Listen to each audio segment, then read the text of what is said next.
This next story is so important. Pay attention. The president has no operational role, none, in administering elections. The Constitution of the United States is very clear on that. Article 1, Section 4, the Elections Clause, assigns the states authority over, quote, time, places, and manner of federal elections, subject to congressional regulation. The executive branch notably does not appear in that structure at all. The old separation of powers that our forefathers had in mind. And yet, one of the defining features of Donald Trump's second term has been putting his thumb on America's election system, a system the Constitution deliberately leaves largely to the states. His attacks on our elections are not confined to campaign rallies or press conferences anymore. They're now playing out through the machinery of government, through federal demands for state voter data, through aggressive lawsuits, through legislation aimed at reshaping who actually gets to vote, and direct federal involvement, direct with local election offices. This week, the White House and their voter suppression and election interference agenda escalated when the Justice Department sent letters warning election officials in all 50 states and the District of Columbia that they could face criminal prosecution if non-citizens cast ballots that are counted in elections. This is according to one of the letters sent to a state and reviewed by MS Now. The letters give states just 5 days to demonstrate they are complying with federal voter eligibility laws. Here's the deal. It seems that the White House is in search of a problem that simply does not exist.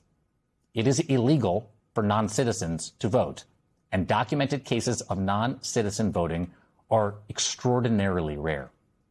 Over the span of 43 years, from 1982 to 2025, the Heritage Foundation, a conservative think tank, found only 100 cases of voter fraud involving non-citizens. Not 100,000, 100.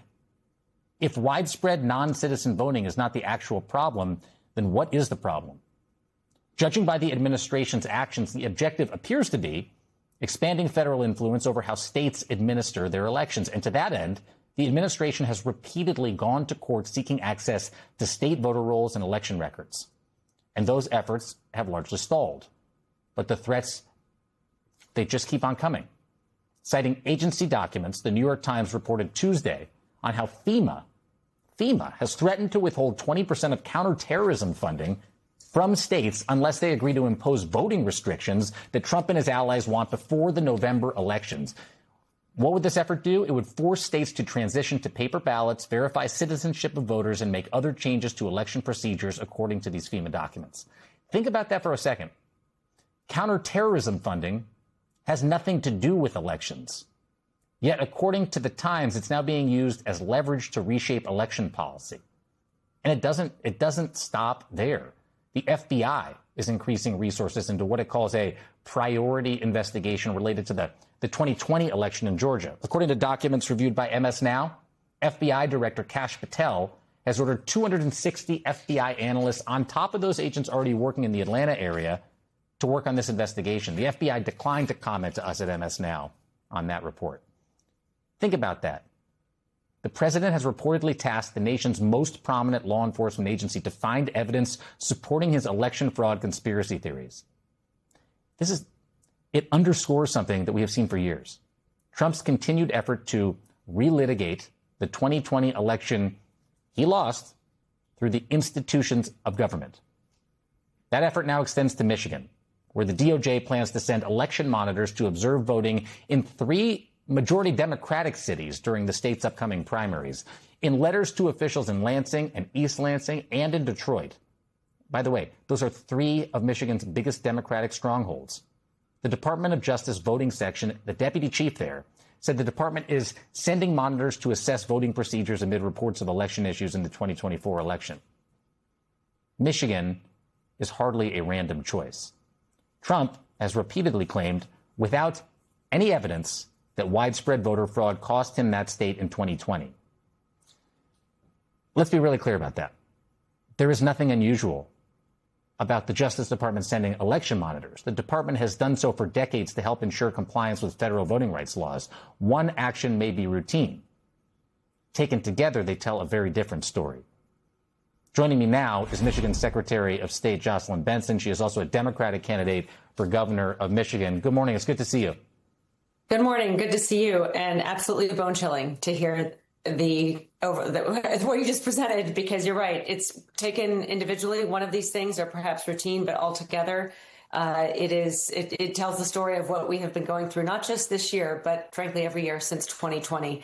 And election officials are exhausted, but determined to continue standing up to these efforts, no matter how many there are, to ensure at the end of the day, our elections continue to be secure. Exactly. And you know, I don't know if our voters know this, but before I was a journalist, I was an election reform advocate. And I often used to say we are 50 ununited states when it comes to voting. And that is by design. Counties and jurisdictions all across this country administer their elections. And it is through those, by the way, some of the greatest civic-minded people, election, not just observers, but polling place workers, that our systems are so secure and safe and decentralized from federal interference. And as I said, it isn't unheard of for federal election monitors to be sent to observe voting, given this decentralized system. But about this particular instance, what is it that has you concerned? Well, yeah, you're right. We welcome observers of all backgrounds and perspectives to simply observe and watch the voting process in every election. This is actually quite routine, and we allow that transparency because transparency is our friend. When you observe our elections, you will see that they are secure and by the book and an accurate reflection of the will of the people. But there's a difference between observation and disruption. There's a difference between oversight and overreach. And what you have here are the potential for, especially when coupled with the lawsuits and the sham legislative and congressional hearings and all of the rhetoric and the dismissal of the election assistance commissioners. You see this combination of concerns that seem to suggest the monitors won't be monitoring, but potentially interfering or disrupting our elections. And that's where we draw the line. That's why it is so critical to have these state and local officials be there to protect the voters and stand in the way of this federal overreach. Not to mention the SAVE Act, for which Donald Trump says that they will have, I think he's at 100-year hold on power in the United States if his voter suppression bill passes. Is blatantly political. I want to just talk a little bit about the letter that was sent by the Justice Department. It said that East Lansing and Detroit were plagued by long lines, inoperable voting machines, and a shortage of provisional ballots. And it claimed that there were issues with the state's voter rolls in the last election. Is any of that true? Well, it's the first time we're hearing about it. I mean, we have monitors and observers in every election from our state and local and frankly, nonpartisan efforts. And so we are always tracking to make sure people can vote and participate and that the results are an accurate reflection of the will of the people. And importantly, in Michigan, as in other states that have early voting and the ability or right to vote from home, we very seldom have lines because so many people vote even before Election Day even starts. So it's very rare. But certainly in particular elections, students or young people registering and voting on Election Day, you have the potential for lines. But that's not also, anything other than perhaps a demonstration of enthusiasm around elections. It's not evidence of wrongdoing.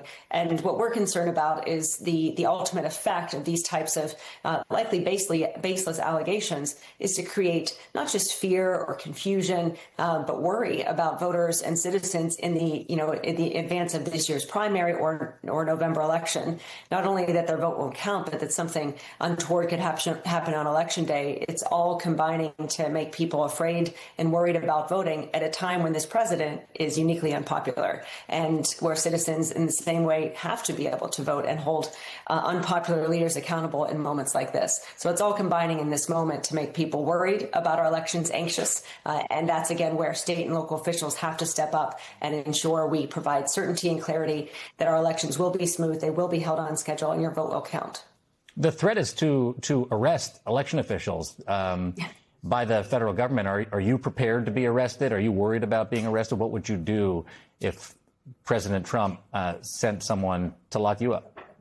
Well, look, I've been living this since 2020. In December of that year, when armed protesters showed up outside my home in the middle of the night, shouting obscenities into bullhorns and demanding I come outside and face them. These challenges, this rhetoric, this ongoing attack on our elections and on the professional election administrators who ensure that they go smoothly has been exhausting. But in terms of its impact, these threats, while chilling, will not deter me or any other professional election worker in Michigan from doing our legal duty to ensure our elections are held on schedule and are fair and accessible and secure. Every threat, every challenge that we've experienced over the last 6 years has only reinforced my commitment to that work because that is the responsibility of every law-abiding state official in this moment, and it's one that we embrace with pride. Thank you so much, Jocelyn Benson, Secretary of State in Michigan and Democratic candidate for governor there. I appreciate you being here. Thanks for having me.